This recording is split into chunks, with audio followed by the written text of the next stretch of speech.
और जेल के ताले तोड़कर जब भगवान चले, वसुदेव जी के पांव की बेड़ियां खुल गईं, हथकड़ियां खुल गईं। देखो वसुदेव जी बंधे थे और भगवान को लेकर चले तो क्या हुआ, मुक्त हो गए। बोलो हाँ, क्या सीख मिल रही है इससे? मैया शांत रहो मेरी मां, शोर ना करो। बोलो राधे राधे। शांत रहिएगा, चुप रहिएगा। अच्छा, वसुदेव जी बंधे थे, पेड़ पांव में बेड़ियां, हाथ में हथकड़ियां, पहरेदार थे और जेल के बड़े बड़े दरवाजे, बड़ा बंधन था। पर भगवान को लेकर चले तो क्या हो गया हैं? मुक्त हो गए कि नहीं? इससे मैसेज क्या मिला? जो भगवान को लेकर चलते हैं, भगवान का नाम जपते हैं, भगवान को हृदय में रखते हैं, वो मुक्त हो जाते हैं। और जो भगवान को छोड़ देते हैं, भूल जाते हैं, वो बंधन में। तो आज बंधे कौन है? जो भगवान को भूल गए। भगवान को जो भूल गए वो बंधन में हैं, और जिन्होंने भगवान को याद किया वो यदि मुक्ति चाहते हो तो भगवान का स्मरण करो, और बंधन चाहते हो तो भगवान को भूल जाओ। बात समझ में आई कि नहीं? बंधन और मुक्ति, यही है बंधन, यही है मुक्ति। अब भगवान का उत्सव चल रहा था कि पूतना मौसी की एंट्री हो गई। भगवान कृष्ण को मारने कौन आया? पूतना पूतना लोक बालघिनी राक्षसी रुधिरासना जिघांसयापहरये स्तनं दत्त्वा पसद्गतिम्। पूतना छोटे छोटे बच्चों को मार मार करके खा जाती, बड़ी दुष्ट थी पूतना। आज भगवान को मारने आई तो भगवान को मारने के लिए प्लान क्या बनाया? पूतना ने अपने स्तनों में जहर, विष भर लिया और भगवान को पिलाने के भाव से आई। भगवान ने जैसे ही पूतना को देखा, पूतना को देखते ही भगवान ने अपने नेत्र बंद कर लिए। पूतना को देखते ही भगवान ने अपने नेत्रों को क्या किया? जोर से क्यों बंद किया?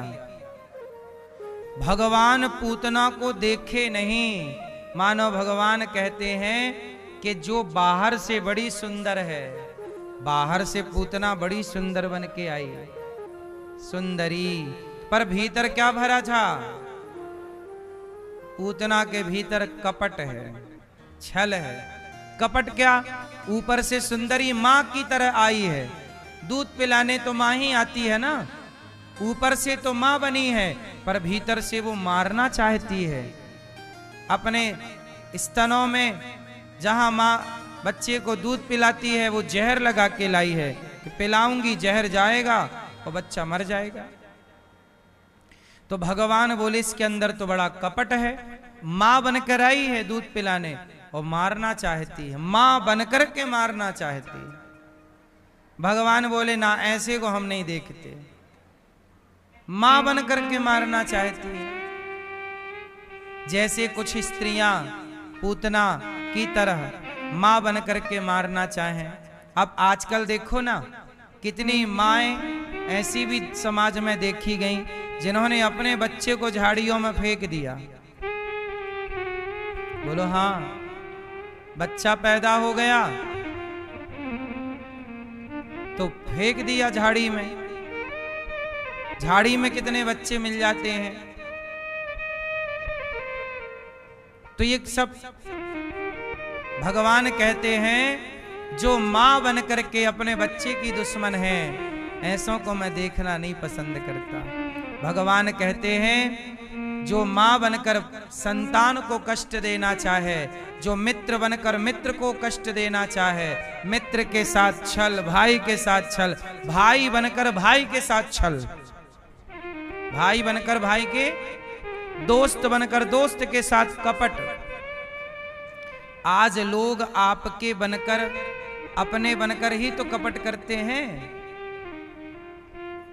पूतना मौसी को भगवान ने देखा नहीं और नेत्र बंद करके कहा कि जो पूतना जैसा कपट रखेंगे, बाहर से कुछ और भीतर कुछ, ऐसों को मैं कभी नहीं देखूंगा। ऐसों पर कृपा की दृष्टि कभी नहीं होगी। नेत्र बंद कर लिए। भगवान किसे देखते हैं? जिसका मन निर्मल होता है। निर्मल मन जन सो मोहि पावा,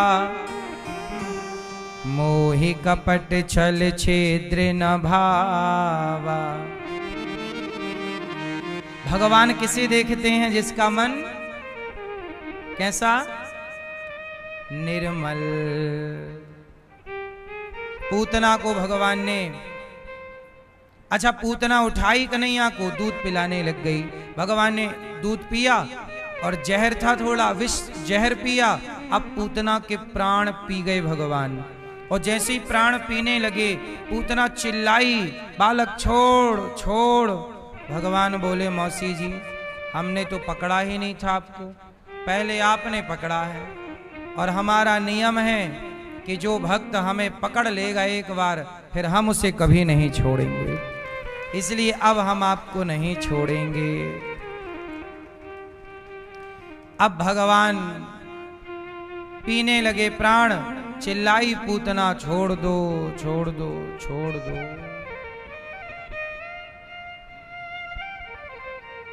अब भगवान प्राण पी गए पूतना के, और जब प्राण पी गए तो पूतना धड़ाम से गिरी। पूतना का शरीर बड़ा विशाल। नंद बाबा कंस का कर चुकाने के लिए गए थे, कर चुका कर लौटे तो देखा कि विशाल शरीर पड़ा है। पूतना के शरीर को काट काट कर चिता पे रखा तो उसकी शरीर से सुगंधी निकल पड़ी। अहो वकीयम स्तन कालकूटम जिघांसया पाय यदाप्यसाध्वी। लेभे गतिम धातृचितां ततोन्यम कं वा दयालुं शरणं ब्रजेम। भगवान ने पूतना का उद्धार कर दिया। क्या कर दिया भगवान ने पूतना का? अच्छा ये बताओ, पूतना पापनी है कि पुण्यात्मा? पूतना ने पाप किए कि पुण्य किए? जोर से, कैसी है? पूतना पापनी है। कैसी है पूतना? पापनी पूतना को भगवान ने पवित्र कर दिया। भगवान कहते हैं मामेकम शरणम ब्रज, जो मेरी शरण में आएगा वो कितना भी बड़ा पापी हो। पूतना गलत थी, पापनी थी, पर गई कहाँ? भगवान की शरण में। और भगवान कहते हैं जो मेरी शरण में आएगा उस पापी से पापी को भी मैं पुण्यात्मा बना दूंगा। भगवान बड़े दयालु हैं। कैसे हैं भगवान? दयालु हैं भगवान। मारने वाली पूतना को, जहर पिलाने वाली पूतना को भगवान ने तार दिया। न जाने कौन से गुण पर दयानिधि रीझ जाते हैं। अच्छा ये बताओ, भगवान अपराध देखते हैं कि नहीं?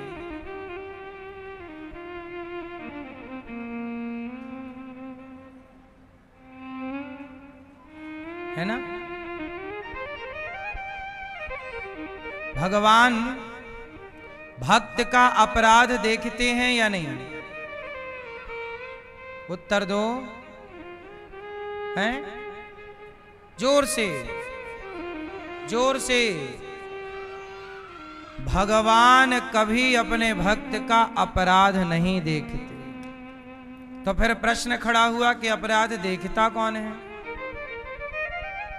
तो अपराध देखने का काम यमराज का है। अपराध देखने का काम, जरा सुनिएगा, ऊपर का जो हिसाब किताब है वो आप लोग समझते हो कि नहीं? आओ समझाता हूं। ऊपर का हिसाब किताब थोड़ा सा अलग है। ऐसा है कि आपको लेने दो लोग आ सकते हैं। एक तो यमदूत आएंगे, और यदि यमदूत आए तो आपकी पेशी होगी यमराज के पास, और यमराज फिर पूरा पाप पुण्य निकालेंगे। वहां आपके पाप का हिसाब होगा। परंतु यदि आपने भगवान से प्रेम किया है और नाम जप किया है तो आपको लेने यमदूत नहीं आएंगे। आपको लेने कौन आएंगे? पार्षद गण। कौन आते हैं? कौन आते हैं? जैसे अजामिल मरा तो अजामिल को लेने यमदूत आए, पर उसने मरते समय मुख से नारायण बोल दिया तो तुरंत प्रोग्राम कैंसिल किया यमदूतों का, और भगवान ने पार्षदों को भेज दिया। अब पार्षद और यमदूत दोनों खड़े हो गए। एक व्यक्ति है और लेने आए दो लोग। यमदूत बोले ये हम ले जाएंगे, इसको पापी है। पार्षद बोले नहीं नहीं हम ले जाएंगे, पुण्यात्मा है। अब दोनों में हो गई लड़ाई, पार्षदों में और यमदूतों में, दोनों में लड़ाई। वो कहें कि हम ले जाएंगे, वो कहें हम ले जाएंगे। तब पार्षदों ने यमदूतों को 3-4 जमाया। ले ले। अब यमदूत पिटे तो नाराज होके गए। कहा यमराज जी आपका आजकल पावर कम लग रहा है। क्यों? देखो हमारी धुलाई हो गई। किसने की? अरे वो पार्षद आए, बोले अजामिल को हम ले जाएंगे, जबकि हमने कहा कि ये तो बड़ा पापी है। पर उन्होंने कहा किसने मरते समय एक बार नारायण नाम ले लिया, सारे पाप खत्म। अब यमराज ने कहा कि जरा चुप रहो, नारायण का नाम यहां नरक में ना ले लेना, वरना सारा कारोबार ठप्प हो जाएगा। चुप रहो। तब यमराज से उन यमदूतों ने पूछा कि महाराज आखिर ये भगवान के नाम क्या है, ये नारायण कौन है, क्या है? तब यमराज ने भगवान के नाम की महिमा बताई। कहा कि देखो ये पूरा संसार, मैं यमराज हूं तो यमराज भी मैं एक पद पर बैठकर भगवान का ही काम कर रहा हूं। मैं उन्हीं का नाम जपता हूं, इसलिए मैं ये कर पाता हूं। शिव जी संहार करते हैं तो भगवान का नाम जपते हैं तो उन्हें संहार करने की शक्ति मिलती है। ब्रह्मा नाम जपते हैं तो ब्रह्मा को सृष्टि उत्पन्न करने की शक्ति भगवान के नाम से ही मिलती है। इसलिए भगवान का नाम परम कल्याणकारी है। तो आपको केवल ये समझाऊं कि भगवान का नाम पापी से पापी ले तो उसका उद्धार हो जाए। तो जो व्यक्ति पापी है उसे यमदूत ले जाते हैं, और जो भगवान की शरण में आ गया उसे यमदूत नहीं, उसे पार्षद गण लेकर भगवान के सामने खड़ा करते हैं। और भगवान फिर अपराध नहीं देखते कि तुमने गलतियां क्या की हैं।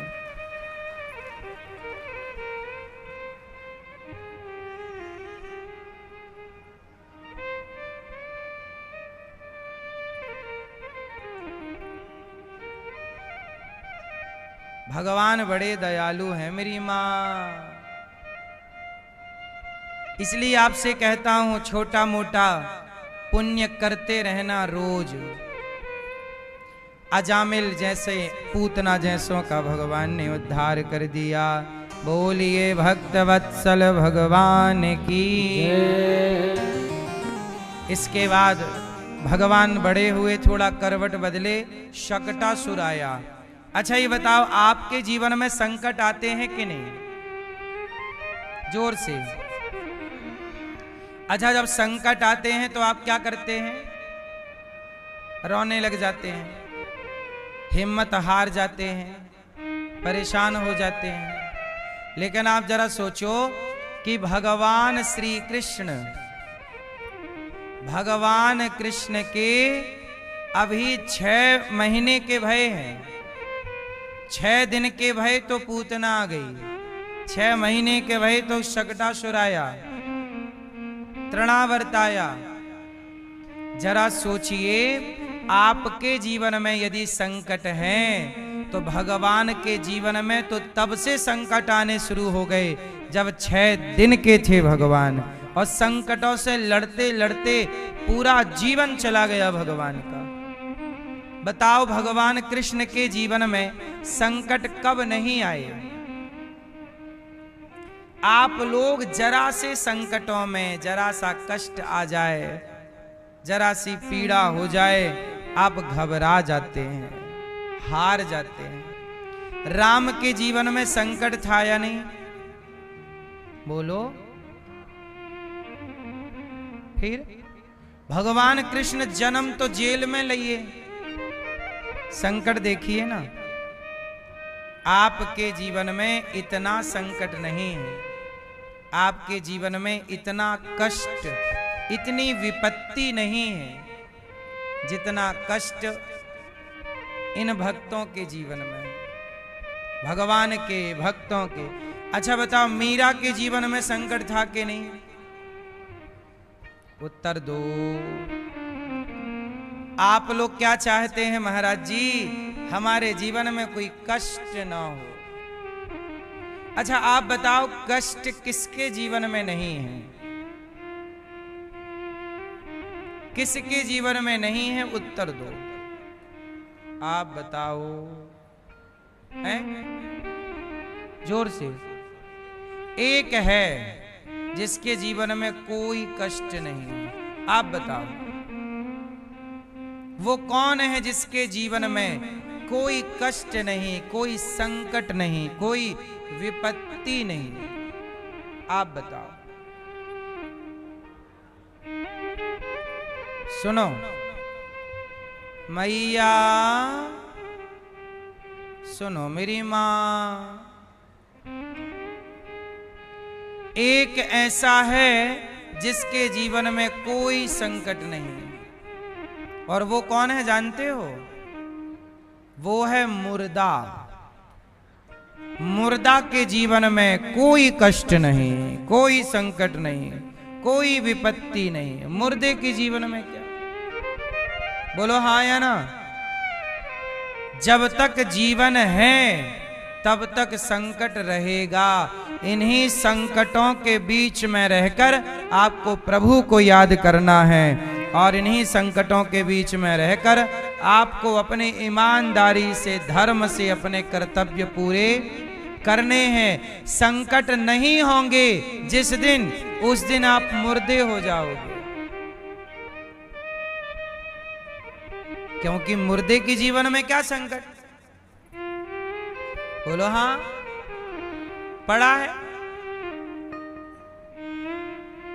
ना उसे दया है, ना उसे पीड़ा है। जलाओ तो रोता नहीं, रोते हुए को चुप कराता नहीं, लेटा है उठता नहीं, पानी मांगता नहीं, रोटी मांगता नहीं, पड़ा। काट दो कुल्हाड़ी से तो बोलेगा नहीं, जला दो आग में चिल्लाएगा नहीं, कोई कष्ट नहीं। किसे नहीं है कष्ट? मुर्दे को। आप मुर्दा बनना चाहते हैं क्या? इसलिए जीवन में भगवान से कहो कि प्रभु हमारे जीवन में जितने संकट हैं वो सारे हमें दीजिएगा, पर उन संकटों के समय उन संकटों से लड़ने की ताकत आप दीजिए, और आप उन संकटों के समय हाथ पकड़ लीजिएगा, है ना? हम ये नहीं कहते भगवान से कि हमारे जीवन में कोई कष्ट ना हो। कष्ट से भागना नहीं है। आप लोग डर जाते हैं, कष्ट ना आए, विपत्ति ना आए। बताओ पांडवों के जीवन में विपत्तियां आई कि नहीं? जितनी विपत्तियां पांडवों के जीवन में आई,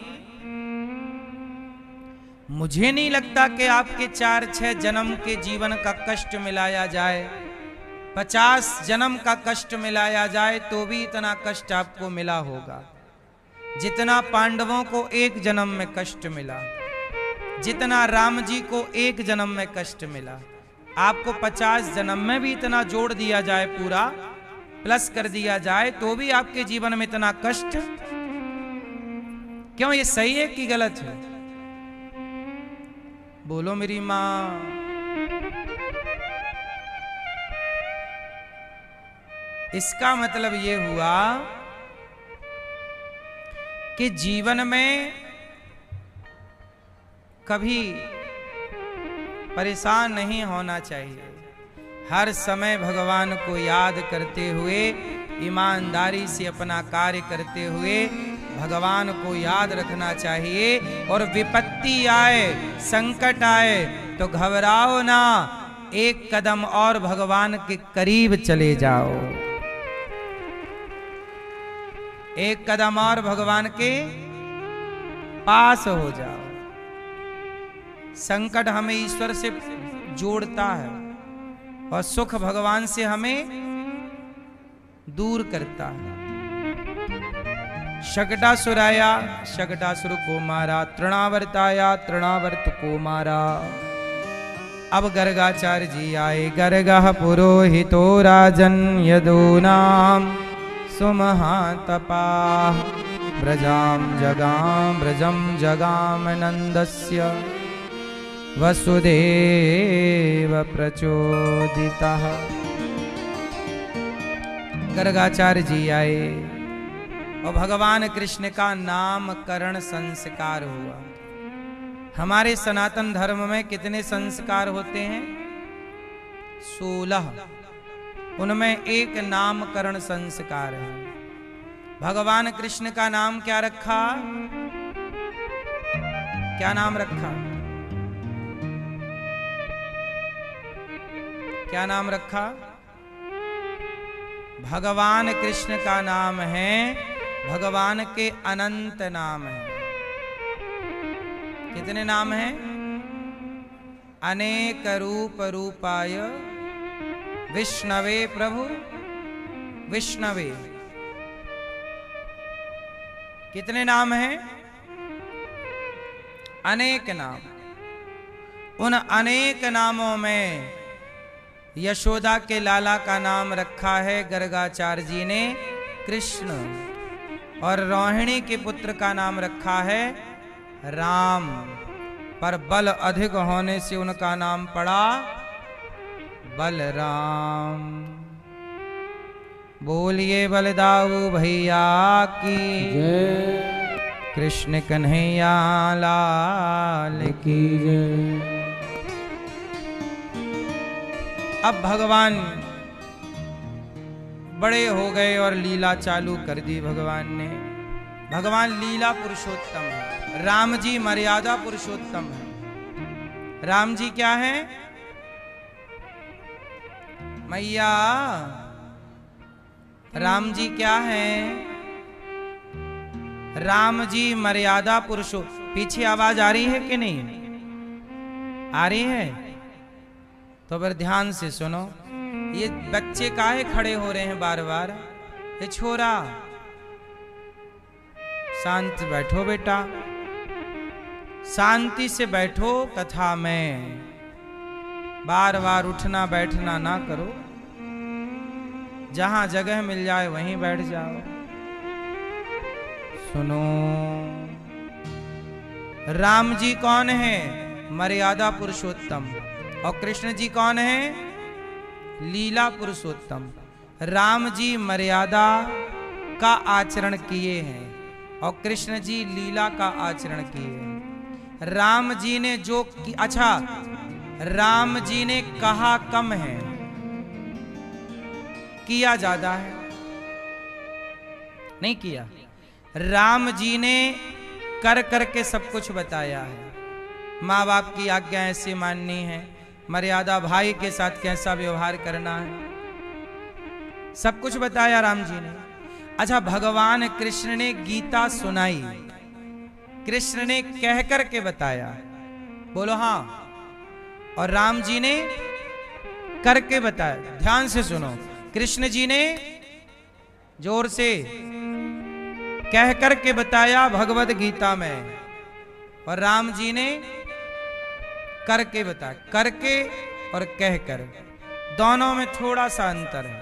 क्या अंतर है? राम जी मर्यादा पुरुषोत्तम, कन्हैया जी लीला पुरुषोत्तम। अच्छा, सवाल ये खड़ा हुआ कि राम जी और कृष्ण जी की कुछ लीलाएं बिल्कुल अपोजिट हैं। कैसे? जैसे राम जी के एक विवाह है और भगवान कृष्ण के 16,108 विवाह हैं। तो अब आप कंफ्यूज हो जाते हैं कि मैं एक करूं कि मैं भी 16 करूं। आप कंफ्यूज हैं, तो आप कंफ्यूज ना हो, इसके लिए मैं आपको ये बात उठा के और बता रहा हूं कि देखो, राम जी ने जो किया है हम सब वही जीवन में उतारें। क्यों? क्योंकि भगवान कृष्ण ने जो किया है वो राम का बचा हुआ काम ही कृष्ण ने किया है, शेष काम। कैसे?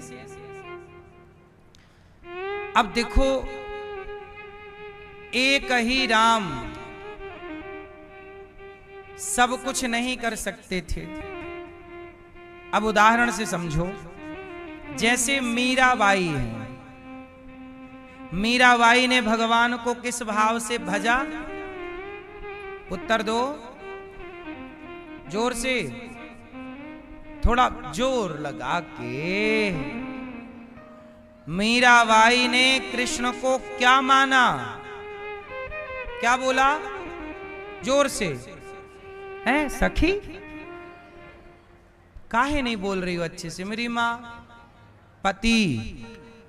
अच्छा, मीरा ने कृष्ण को पति माना, मेरे तो गिरधर गोपाल। अच्छा, मीरा राम को भी तो पति मान सकती थी, बोलो हाँ कि ना? मीरा राम को भी तो पति मान सकती थी कि नहीं? बोलो हाँ। नहीं मान सकती।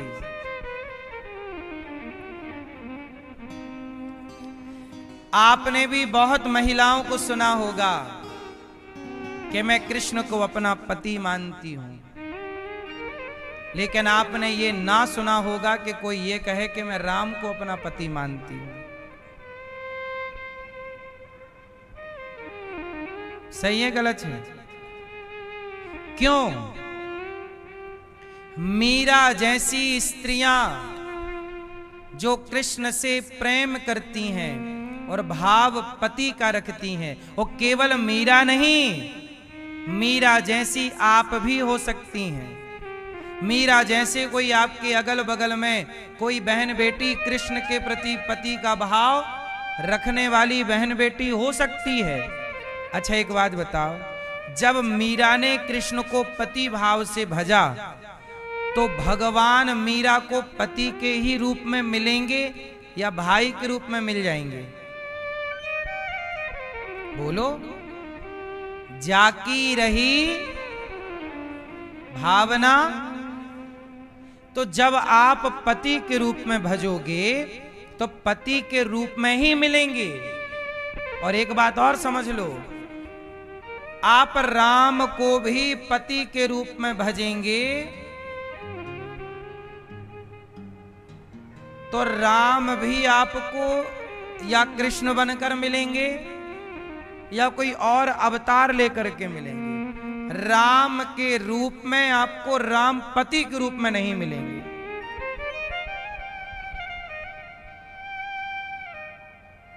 बोलो हाँ।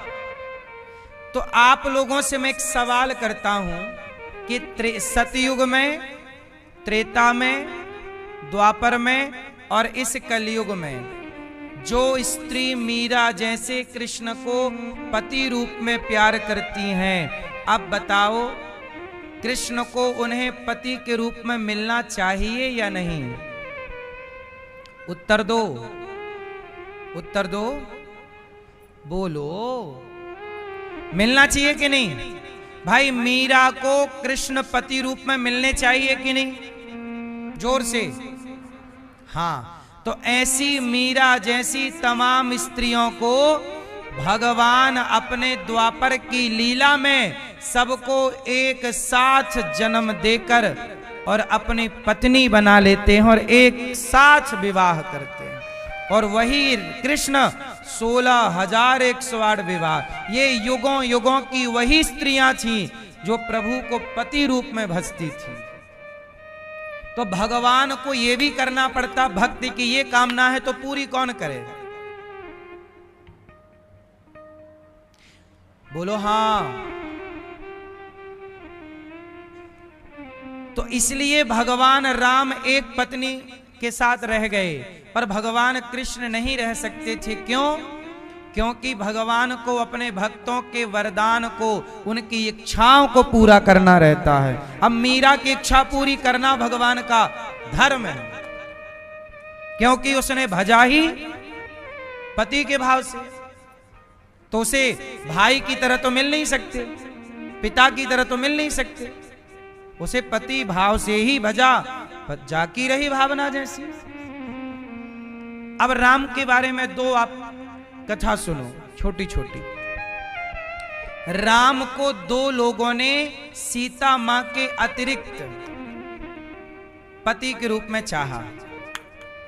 ध्यान से सुनना। और भी लोगों ने चाहा, मैं और थोड़ा विस्तार कर दूं। मैया, ओ पंचायती मैया, खड़ी होके करा लो पंचायत। हाँ, चलना नहीं है, ट्रेन छूटी जा रही है। हाँ?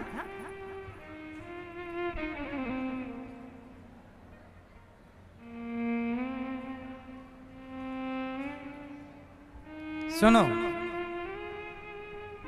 जब राम विवाह करने गए सीता मैया से, तो जनकपुर में जितनी स्त्रियां थीं, उनमें से कुछ स्त्रियों ने राम को इसी भाव से देखा, क्या ये मेरे पति होंगे? तो उन्हें राम तो पति रूप में नहीं मिल सकते, तो उनकी इच्छा थी तो उनको अगले द्वापर में गोपी बनाए और कृष्ण पति रूप में मिल गए। बोलो हाँ। तो त्रेता की लीला पूरी कब हो रही है? अब मैं दो नाम और बताता हूं आपको, जो आपको भी याद होंगे, नहीं होंगे तो याद कर लेना। राम के जमाने में एक स्त्री विवाह करना चाहती थी।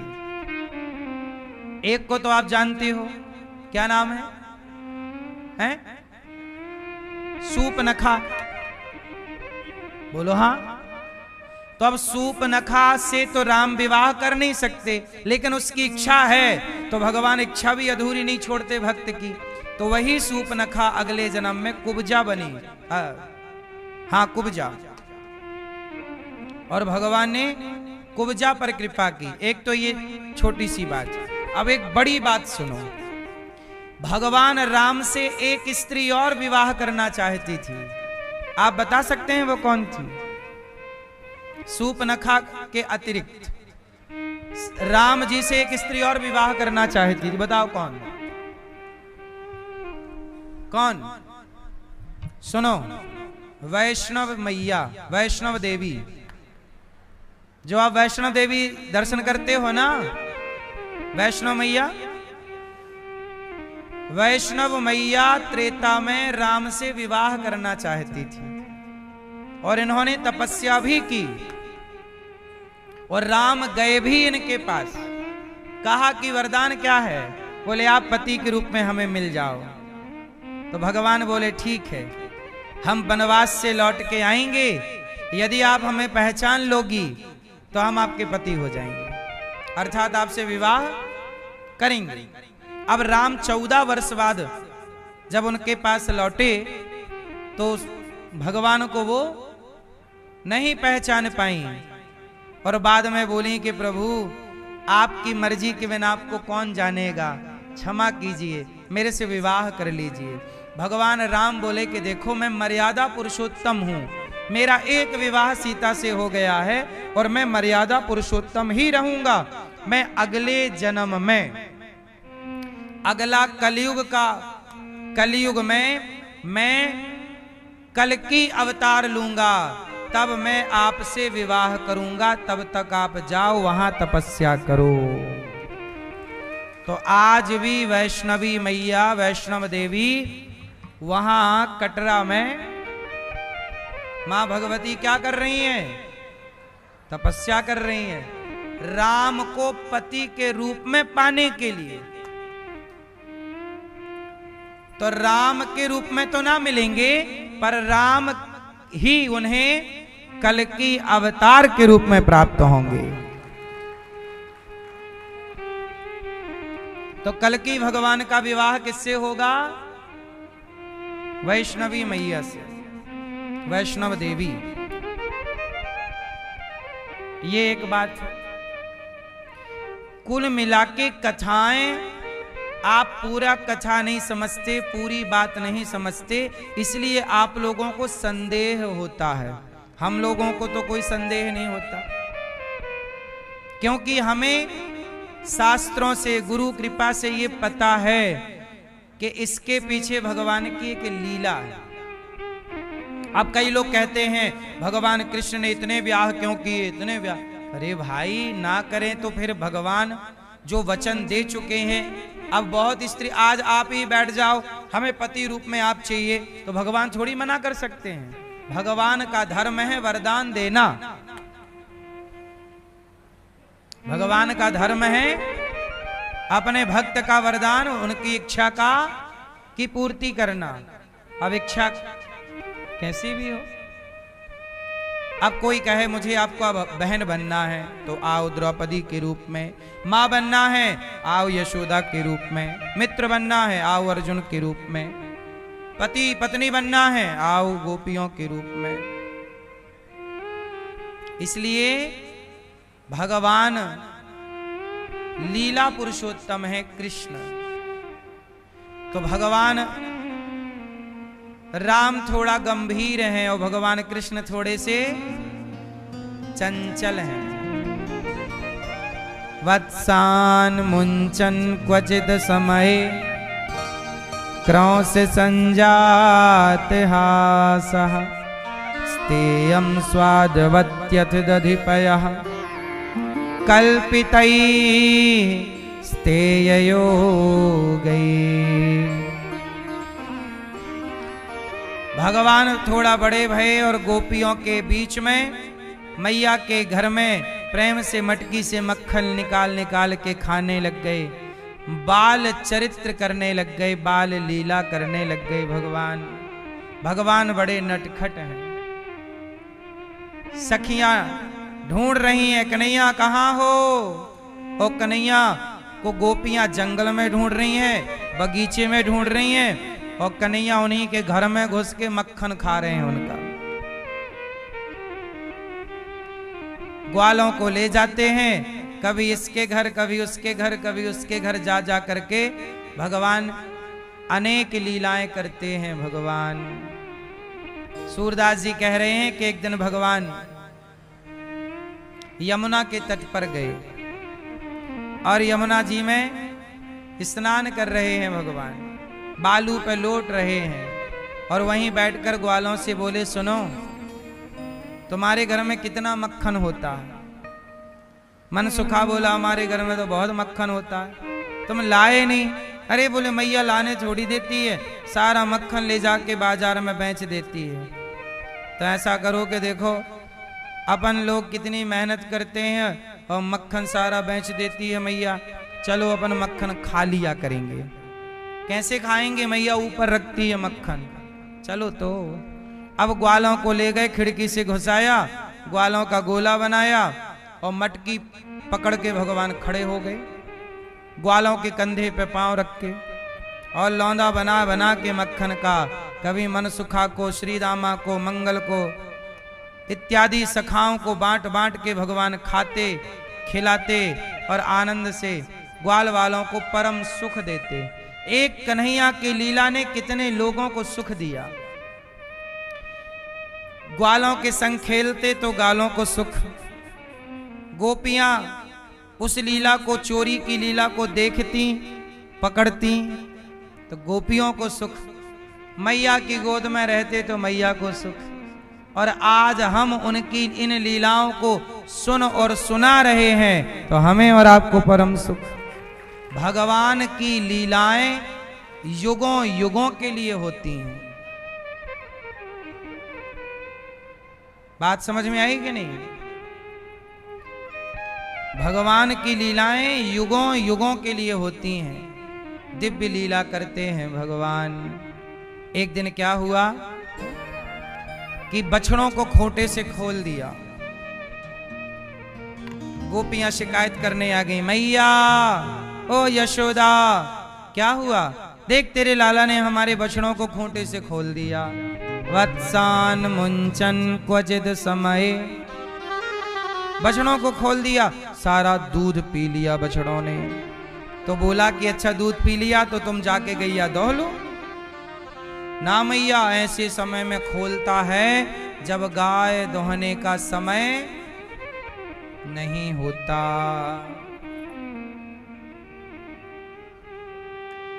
अब तो भैया सारी गोपियां शिकायत करने आई, मैया तेरे लाला ने बछड़े खोल दिए। अच्छा बछड़े बंधे कहां से थे? खूंटे से। अच्छा ये बताओ भैया, वो कौन है जो दिन रात चलता है पर पहुंचता कहीं नहीं? मैया पीछे वाली बताओ, वो कौन है जो दिन रात चलता है पर पहुंचता कहीं नहीं? अरे समय तो पहुंचता है, सवेरे से देखो शाम हो गई, शाम को पहुंच गया, फिर सवेरे पहुंच गया। लो मतलब तुम जो कहोगी वही सही है। भाई समय चलता है तो आगे बढ़ता है कि नहीं? आगे बढ़ता है समय, वहीं थोड़ी खड़ा रहता है समय। समय रुकता थोड़ी है। सुना नहीं आपने कि समय रुकता नहीं? वो कौन है जो चलता है दिन भर पर पहुंचता कहीं नहीं? वो कौन है जो चला पर पहुंचा कहीं नहीं? चश्मा वाले भैया, नहीं मन काहे नहीं पहुंचता? मन तो कई बार पड़ोसन तक पहुंच जाता है, नहीं पहुंचता। फिर आपका पड़ोसी कह रहा था सामने वाली खिड़की में एक चांद का टुकड़ा रहता है, उसका मन तो पहुंच गया। वो कौन है जो सवेरे से चला, वो चलता रहा पर पहुंचा कहीं नहीं? कौन? दादाजी मोबाइल से पूछ रहे हैं? नहीं कौन है वो बताओ? हैं? आप बताओ, वो कौन है जो सवेरे से चला, चलता रहा पर पहुंचा कहीं नहीं? कौन? आप बताओ। हैं? इच्छाएं।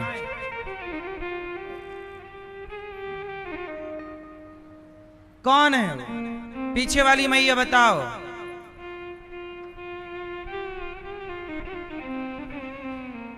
सवेरे से चला कोल्हू का बैल, सवेरे से चला कोल्हू का बैल, शाम तक चला पर पहुंचा कहीं नहीं। जहां से चला वहीं खड़ा, क्योंकि कोल्हू का बैल एक खूंटे से बंधा हुआ था, गोल गोल घूम रहा था। ऐसे ही आप भी संसार से बंधे हो, और बंध करके चलते हो, इसलिए चल आप सब रहे हैं पर आप भी पहुंचे कहीं नहीं। इसलिए जब तक जगत के खूंटे से अपने को खोलोगे नहीं तब तक भगवान तक पहुंचोगे कैसे? पहले खोलो। अच्छा, एक और है जो सवेरे से चला पर पहुंचा कहीं नहीं, कोल्हू के बैल से अतिरिक्त। अब एक मौका और है, बताओ वो कौन है जो सवेरे से चला पर पहुंचा कहीं नहीं? कौन कौन? और वो यही है। अब बताओ वो कौन? और वो यही है। बताओ वो कौन है जो सवेरे से चला पर पहुंचा कहीं नहीं और वो यही है और आप सबके घर पे है।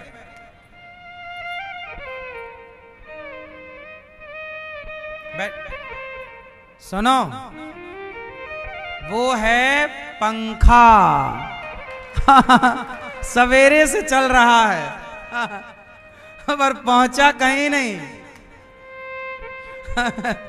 पंखा सवेरे से नहीं कह रहे पंखा चल रहा है, पंखा कूलर चल रहा है, चल ही रहा है, पहुंचा कहीं नहीं। पंखा चल रहा है पर पहुंचा कहीं नहीं। कोल्हू का बैल चल रहा है पर पहुंचा।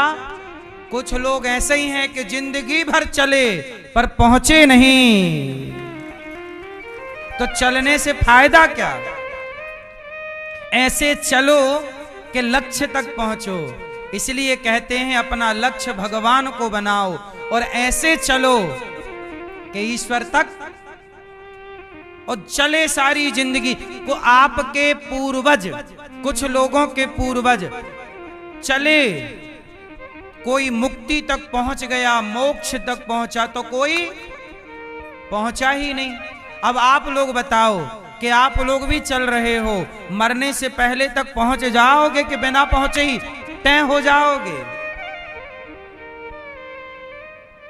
बताओ आप लोग बिना पहुंचे मरोगे कि पहुंच के मरोगे? कहां पहुंच के हैं? भगवान में मन लग जाए, भगवान के सिवा मेरा। अच्छा ये बताओ, आप कहो तो मैं आपको आत्मज्ञान होने का एक मंत्र दे सकता हूं। लोग कहते ना आत्मज्ञानी, आत्मज्ञानी, अरे ये तो बड़े आत्मज्ञानी हैं, ये तो बड़े संतों को बोला जाता है ये आत्मज्ञानी है। ये कैसे हैं? आत्मबोध। अरे इन्हें तो आत्मबोध हो गया है, ये तो आत्मज्ञानी है, ये तो भगवत प्राप्त संत हैं। अच्छा एक बात बताओ, आत्मज्ञान किसे कहते हैं? सुना कभी कि नहीं आत्मज्ञान के बारे में? बोलो हाँ मैया, सुन रही हो मां? ये बताओ आत्मज्ञान के बारे में सुना कि नहीं? आत्मज्ञान क्या है आप बताओ जरा, हमें दो आत्मज्ञान, हम भी ज्ञान से भरें। दो, हमें दो आत्मज्ञान, दो। भगवान को पा जाएं तो आप पा गए, जब आप ही नहीं पाए तो हमें क्या पाओगे? सही है। आप दो हमें आत्मज्ञान। आप क्या है आत्मज्ञान? है? है? भैया देंगे हमें आत्मज्ञान, दो हमें आत्मज्ञान दो, चलो दो।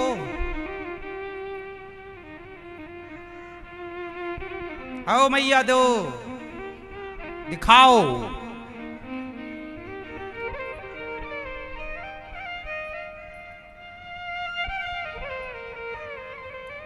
गिनती बता रही हो, आत्मज्ञान मांगा तो।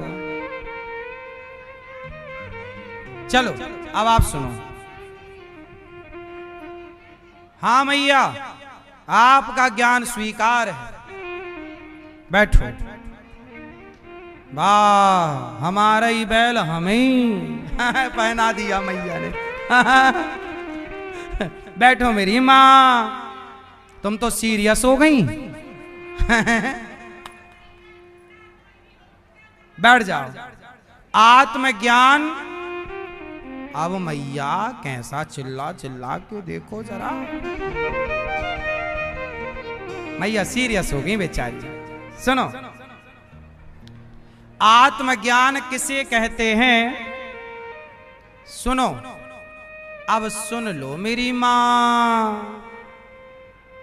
एक लाइन में सुनो।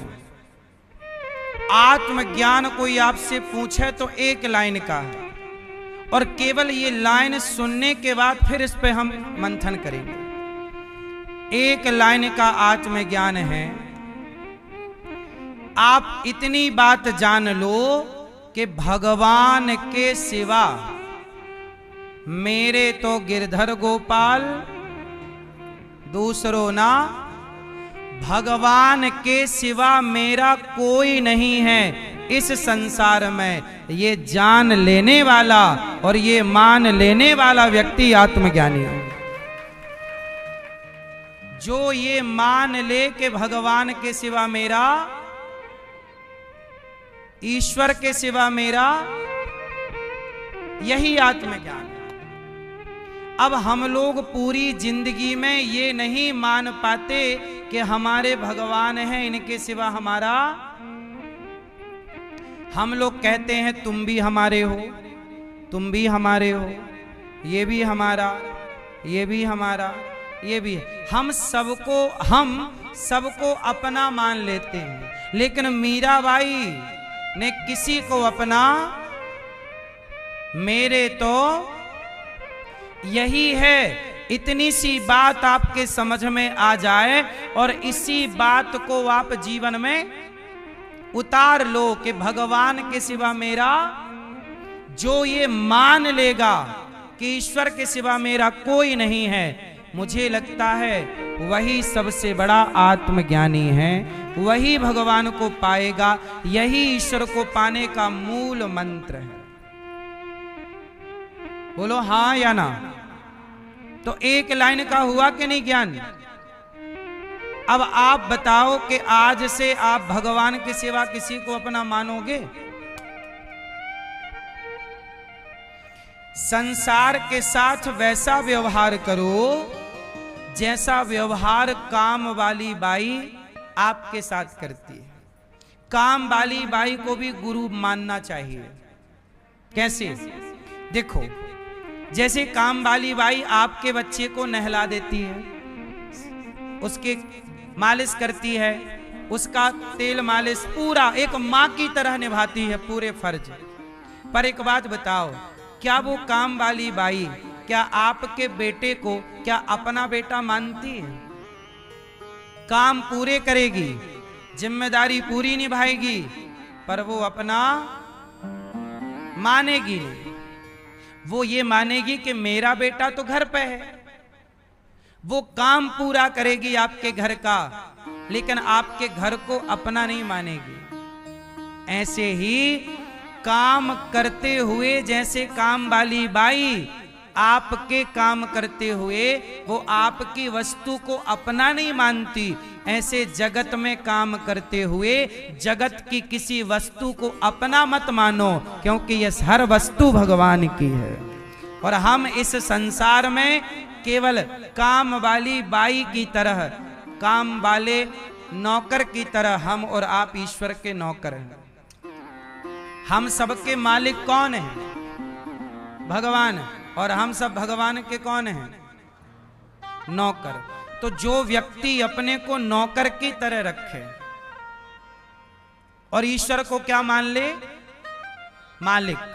मेरे कौन है? भगवान। भगवान मेरे मालिक हैं और मैं भगवान का। और बेटा मेरा नहीं, मालिक का है। व्यापार मेरा नहीं, मालिक का। जो हर वस्तु परमात्मा की जानकर व्यवहार करे, यही तो आत्मज्ञान है। यही तो जानना है कि ये मेरा, और यही जानना है कि ये मेरे हैं। इतना ही जानना है सिर्फ। अब इतना सा ज्ञान आप 1 साल में जान लो, 5 साल में जान लो या 50 साल में जानो या 100 साल में भी मत जानो, इतना सा जानने के लिए कई लोगों को कई जन्म लेने पड़ते हैं। इतनी सी बात समझने, पूरे वेद पुराणों का ये सार हम आपसे कह रहे हैं। इतना समझने के लिए सत्संग करना चाहिए। सत्संग 4 दिन करो, 10 दिन करो, महीने भर करो, साल भर करो, जीवन भर करो, पर सत्संग जीवन भर किया और आपको ये तो समझ में आया ही नहीं कि मेरा कौन है, तो आप जब यही नहीं समझ में आया तो सत्संग का मतलब क्या निकला। और 1 मिनट में ये समझ में आ गया कि भगवान मेरे हैं, तो मानो कि आपने पूरे जीवन भर का सत्संग कर लिया, क्योंकि आपको मूल बात समझ में आ गई। सही है? तो आज से मेरा कौन, मीराबाई के इस लाइन को रट लीजिएगा, और रट ही नहीं जीवन में उतार लीजिएगा। मेरे तो दूसरों ना, ये बात है आत्मज्ञान की, 1 लाइन की बस, ठीक है। और बाकी फिर कितना सुनते रहो, कितना नाम जपो, ये तो फिर देखो ऐसा है ना, दिया जल गया तो फिर तो तेल डालते रहो, घी डालते रहो, वो जलता। ये नाम जप, ये कथा सत्संग, ये सब दर्शन, ये सब तो तेल डालने जैसा है। पहले जले तो, पहले दीपक जले तो फिर ना तेल डालेंगे। उतना डाल दिया जितने से वो जल जाए। अब जल जाए तो बस। मीराबाई ने सारी जिंदगी भगवान के सिवा किसी को माना हो, केवल मीरा ने कहा नहीं, जो कहा उस रास्ते पर, इसलिए भगवान मीरा को मिले। तो देखो भगवान को पाने का सरल रास्ता ये है। बात समझ में आ गई? अब इसी रास्ते पर गोपियां चलती हैं। भरत जी इसी रास्ते, देखो आप पूरा भक्तों का इतिहास उठाओ। भरत जी किस रास्ते पर चले? भरत जी ने माता का त्याग कर दिया, अपनी मां का। भरत जी ने अपने सारे सुखों का त्याग कर दिया। राज सत्ता मिली तो राज सत्ता छोड़ दी, सब छोड़ दिया, पर क्या नहीं छोड़ा? मेरे तो भगवान को नहीं। लक्ष्मण जी ने सब छोड़ दिया, पत्नी, राजपाट, जबकि वनवास लक्ष्मण जी का छोड़ दिया। सब छूटे तो छूटे, भगवान ना छूटे, यही आत्मज्ञान है। हनुमान जी ने सब छोड़ दिया, किसे नहीं छोड़ा? भगवान को नहीं। हनुमान जी से राम जी ने कहा कि मैं भी आपको कहीं का राजा बना देता हूं, ले लो। क्या नहीं दे सकते थे राम हनुमान जी को? पर हनुमान जी ने लिया ही। बस यही सिद्धांत। गोपियां जब कृष्ण गए तो गोपियां तड़प रही हैं, रो रही हैं। भगवान के सिवा गोपियां किसी को नहीं,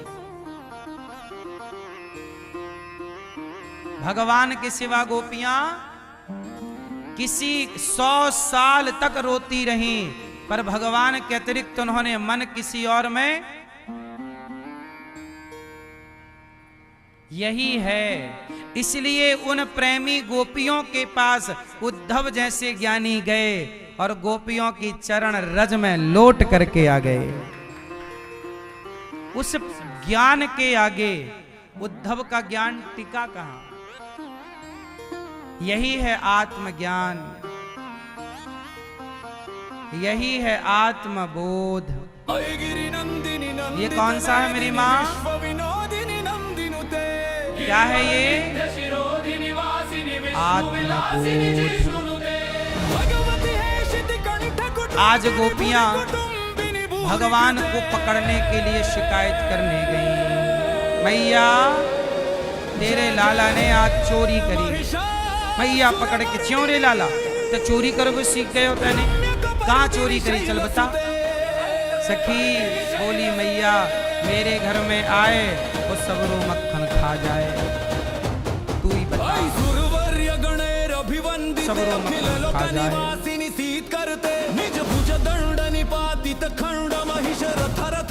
अब तो मैया बोली लाला चोरी करे वो लाला ब्याह ना होए वो तेरो, डराए वे लगती कन्हैया बोले मैया सखियां झूठ कह रही। मैया बोली देखो सखियों जब तक तुम मेरे लाला को रंगे हाथों नाए पकड़ो तब तक हम तुम सबन के भरोसे नाए करें।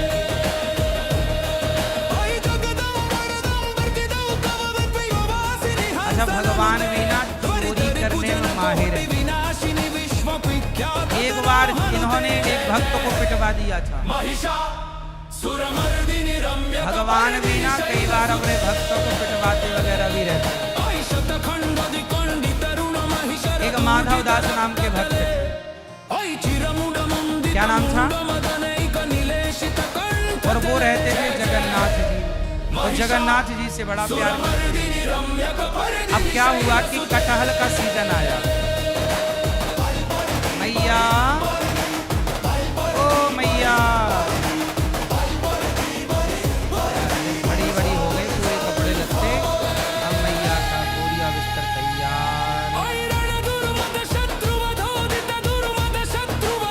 मैया को लगा अब तो आत्मज्ञानी हो गई मैं, अब क्या करूंगी यहाँ। अब तो हो गई मैं आत्मज्ञानी, सही है। अब क्या जरूरत है सत्संग वगैरह की, एक लाइन में मिल ही गया। ठीक है जा रही हो मेरी माँ।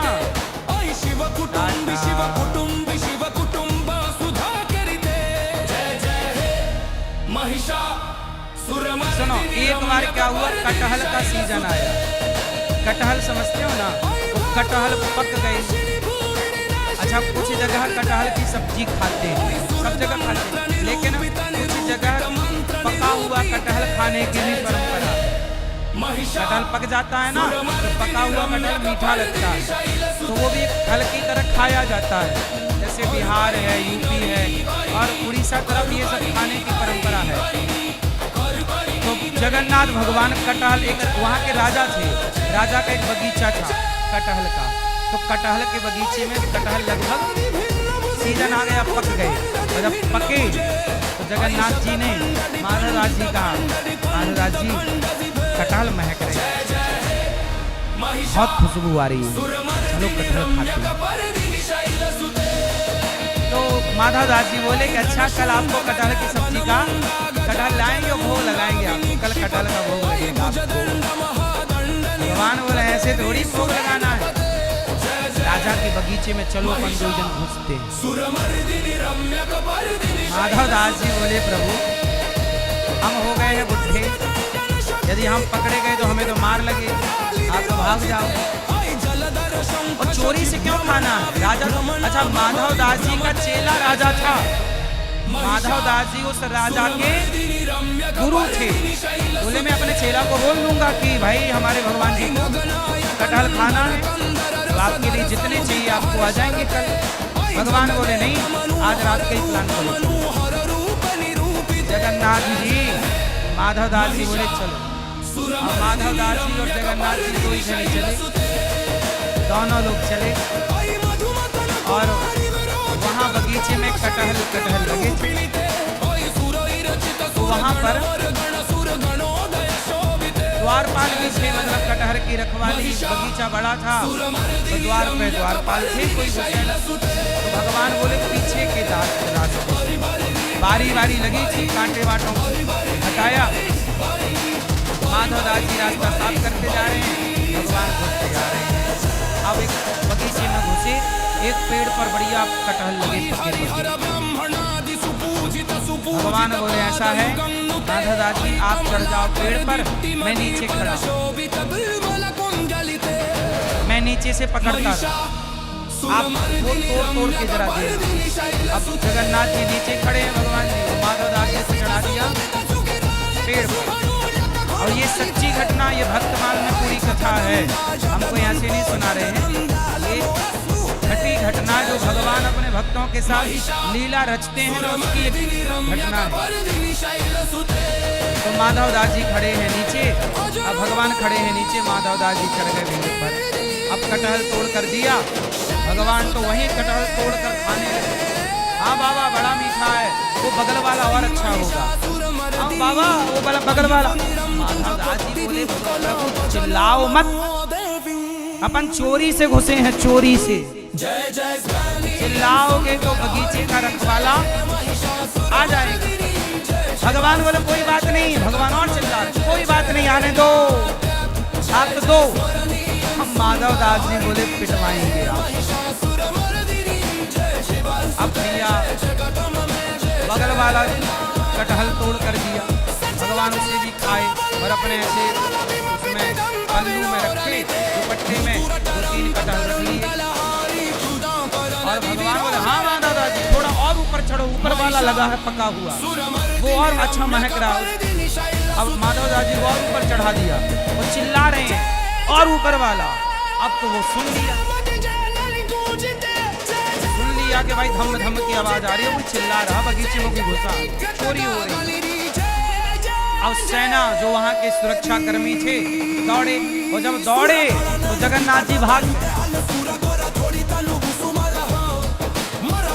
जगन्नाथ जी भाग गए और अपने मंदिर में जाके बैठे। अब माधव दास जी बोले हे भगवान, अब वो पेड़ पे छिपे रहे, चुपचाप क्या करें, बूढ़े जल्दी उतर नहीं सकते, ये तो छोटे भाग गए। अब वो छिपे रहे।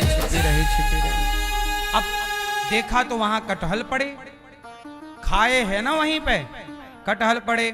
अब सुरक्षा कर्मियों ने देखा यहां वहां लैंप जलाया और जैसे तैसे प्रकाश से देखा तो अच्छा वो चोर बैठा है वो। अब माधव दास जी को कार्यकर्ताओं ने राजा के उतारा और उतार के वहीं हाथ पांव बांध के कुटिया में पटक दिया। चोरी करते हो, चलो सवेरे राजा से बताएंगे। हाथ पांव पकड़ के बांधा और 3-4 जमाया। अरे बुढ़ा, बुढ़ापे में चोरी करता ले। अब कैसे बताएंगे, हमने नहीं किया, भगवान ने करवाई है।